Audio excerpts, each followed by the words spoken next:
जाएंगे, आज से नहीं है। हम लोग बहुत दिन से हैं, मेरा सास ससुर यही गुजरात है सब कुछ। आज का चले जाइए तो कहाँ जाएंगे, हम लोग जाएंगे नहीं। हम लोग को व्यवस्था कीजिए,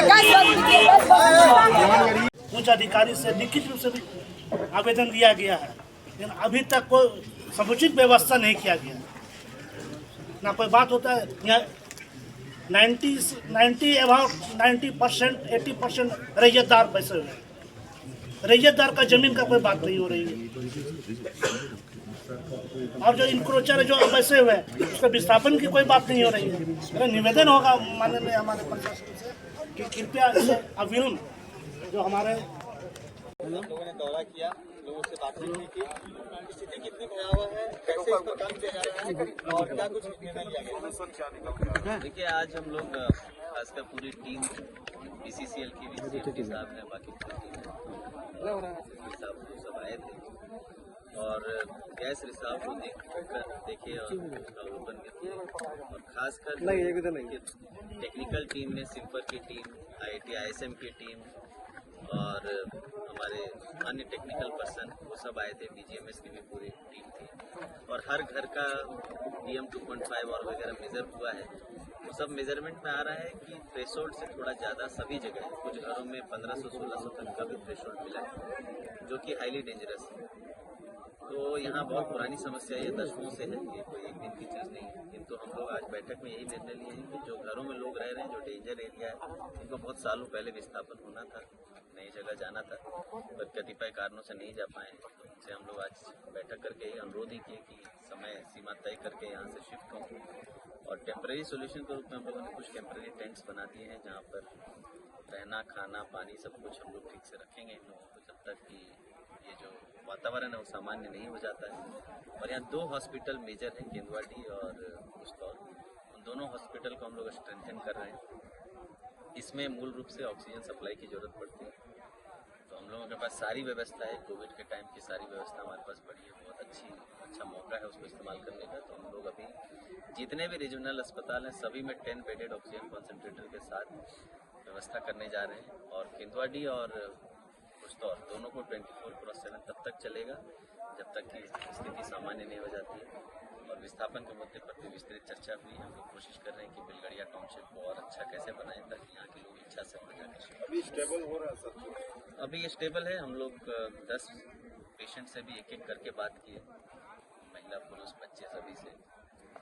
नोजिया, वॉमिटिंग और हेडेक की शिकायत लोगों में सिम्टम आ रही थी, किंतु जैसे ही ऑक्सीजन का सप्लाई ठीक से उनको मिलता है, सामान्य हो जाता है। तो सीधे तौर पे है कि high concentration of carbon monoxide का इनहेलेशन की वजह से ये इशू आ रही है और जैसे ही अच्छा ऑक्सीजन सप्लाई मिल रहा है वो सॉल्व हो रहा है। तो हमको लगता है कि जो प्रोटोकॉल है उससे सब लोग वाकिफ़ हो गए और एम्बुलेंस की डेडिकेटेड टीम यहाँ पर थाना में 4 ambulance with oxygen supply BCCL और जिला प्रशासन के द्वारा मुहैया कराया गया।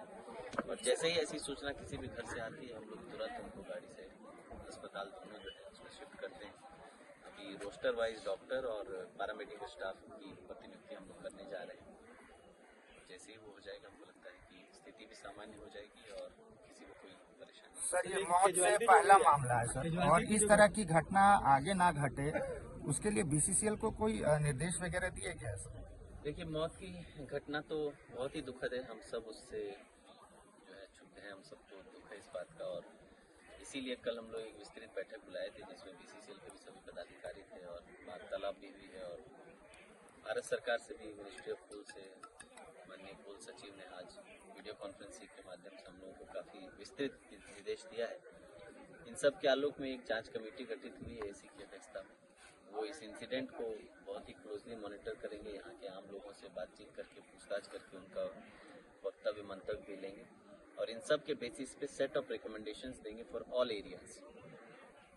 मूलतः कुछ बिंदु थे जिसको लेकर लोगों में हताहत है कि सेंट्रल हॉस्पिटल में कुछ लोगों का इलाज में कोताही हुई है, जिसकी सच्चाई पता नहीं है। अभी सदर अस्पताल में रेफर करने पर भी बहुत अच्छा रिस्पांस नहीं मिला। इन सब बिंदुओं पर हम लोग जाँच कर रहे हैं और अगर इसमें कोई लापरवाही दिखती है तो कार्रवाई भी करेंगे। परंतु एहतियातन के तौर पर हम लोगों को BCCL से बहुत अच्छा सपोर्ट मिला है कि अभी जितने भी रीजनल अस्पताल हैं सभी को हम लोग अब सुदृढ़ करने जा रहे हैं, खासकर ऐसे रीजनल अस्पताल जिसके पास में ऐसा हैबिटेशन है जो फायर इफेक्टेड साइट से इफेक्टेड है। जिनकी क्वालिटी हुई है सर, उनके लिए कुछ उस पर अभी हम लोग जानबूझकर चर्चा नहीं किए क्योंकि ऑलरेडी दुख का क्षण है, इसमें अब पैसे वैसे की बात करना ठीक नहीं है, बट हम लोग उसको जरूर जो उचित मुआवजा है वो BCCL से भी अनुरोध करेंगे और बाकी आपदा प्रबंधन में जो हम लोगों का जो मानक है राज्य सरकार से उसके आलोक में।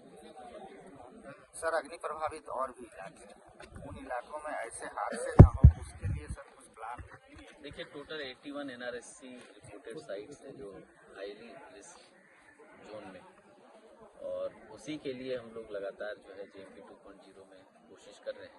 और आपने भी नोट किया होगा कि बेलगड़िया टाउनशिप में लगातार हम लोग, मुझे लगता है हर सप्ताह हम लोग विजिट करते हैं, जितना बाकी सभी योजनाओं को छोड़ के हम लोग कोशिश कर रहे हैं कि JMP 2.0 सक्सेसफुल। उसका मूल मकसद ही यही है क्योंकि किसी भी हजार्डस इंसिडेंट को ऐसे क्षेत्रों में अवॉइड करने का बस एक ही तरीका है, वो शिफ्टिंग। क्योंकि ना तो हम गैस बंद कर सकते हैं क्योंकि ये कोई फैक्ट्री नहीं है, कोई पाइपलाइन नहीं है कि कहीं जाके बंद कर दिए तो बंद हो गया। पूरा एरिया है, क्षेत्र है जो प्रभावित क्षेत्र है, और ये बात यहाँ के स्थानीय भी समझते हैं, किंतु उनकी भी अपनी मजबूरियाँ हैं जिसकी वजह से वो यहाँ रह रहे हैं।